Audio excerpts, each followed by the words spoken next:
વડોદરામાં ફરી પૂરનો ખતરો મંડરાયો છે। વિશ્વામિત્રી નદી ભયજનક સપાટીએ પહોંચી ચૂકી છે। મોડી રાતથી જ સંસ્કારી નગરીમાં ભારે મેઘ ખાંગા થયા હોય તેવા દ્રશ્યો જોવા મળ્યા હતા, જેના કારણે સ્થાનિકો તથા વહીવટી તંત્રના શ્વાસ અદ્ધર થઈ ગયેલા। તો ભારે વરસાદને પગલે સ્થાનિકો નદીની સપાટી જોવા કાલાઘોડા બ્રિજ પર ઉમટ્યા હતા। ભારે વરસાદ અને નદીમાં ઘોડાપૂરની સ્થિતિ સર્જાતા કુટેશ્વર ગામ સંપર્ક વિહોણું બની ગયું હતું। કાંસા રેસિડેન્સી, સમૃદ્ધિ ટેનામેન્ટ આસપાસ પાણી ફરી વળ્યા હતા। પાણી ભરાયા અંગેની જાણ થતાં જ ફાયરની ટીમ રેસ્ક્યુ માટે પહોંચી ગઈ હતી અને સ્થાનિકોને એનાઉન્સ કરીને સચેત કર્યા હતા। સાથે જ લોકોને સલામત સ્થળે ખસી જવા માટે સૂચનાઓ પણ આપી હતી।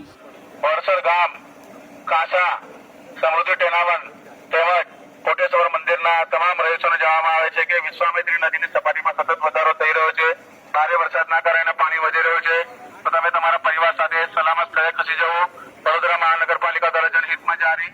સાથે શાળામાં પણ આજે રજા જાહેર કરવામાં આવી છે।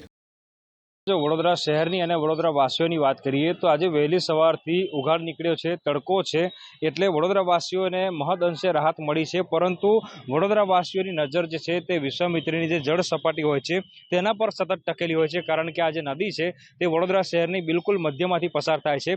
અત્યારે વિશ્વામિત્રી નદી જે છે તે 25 ફૂટ ઉપર વહી રહી છે અને નદીનું જે રૌદ્ર સ્વરૂપ છે તમે જોઈ શકો છો।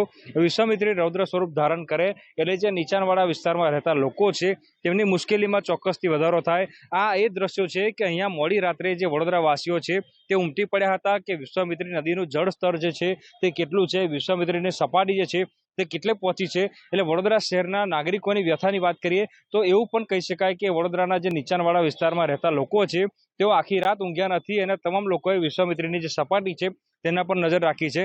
આ દ્રશ્યો જે તમે જોઈ રહ્યા છો તે સયાજીગંજ વિસ્તારમાં જે કાલાઘોડા બ્રિજ આવેલો છે ત્યાંના દ્રશ્યો છે અને અહીંયા આ જે બ્રિજ છે તેની જે જળ સપાટી છે તે વડોદરા વાસીઓ માટે ખૂબ જ મહત્વપૂર્ણ સાબિત થાય છે, કારણ કે અહીંયા જો સપાટી વધે તો પશ્ચિમ વિસ્તારના જે ખાસા એવા સોસાયટીઓ છે, રહેણાંક વિસ્તાર છે તે પાણીમાં ગરકાવ થઈ જાય।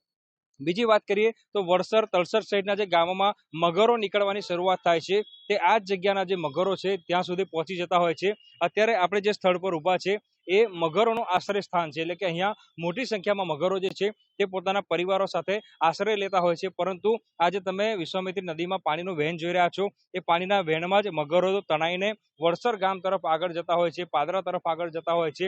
એટલે મગરો જે છે અત્યારે પોતાનું અસ્તિત્વ ગુમાવી ચૂક્યા છે। મગરો પોતાના રહેણાંક વિસ્તારમાંથી દૂર થઈ ગયા છે।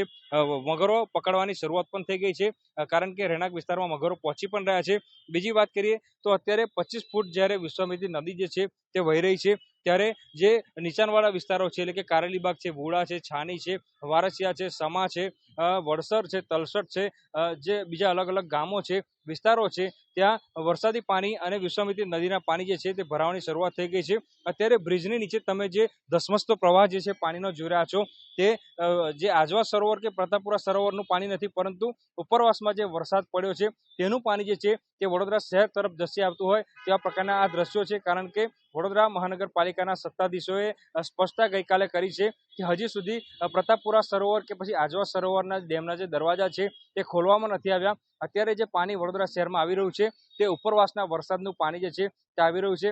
વડોદરા શહેરમાં વરસાદે વિરામ લીધો છે, પરંતુ ઉપરવાસમાં વરસાદ ચાલુ હોવાના કારણે આ પાણીનો પ્રવાહ અવિરત ચાલુ છે। એના કારણે જ આ વિશ્વામિત્રી નદી જે છે તેની જળ સપાટીમાં સતત વધારો થઈ રહ્યો છે। અત્યારે 25 ફૂટે વિશ્વામિત્રી નદી જે છે તે વહી રહી છે। 26 ફૂટ જે છે તે ભયજનક સપાટી કહેવામાં આવે છે, પરંતુ 25 ફૂટની અંદર જ કેટલાક નીચાણવાળા વિસ્તારો છે ત્યાં વિશ્વામિત્રી નદીના પાણી જે છે તે ફરી વળ્યા છે।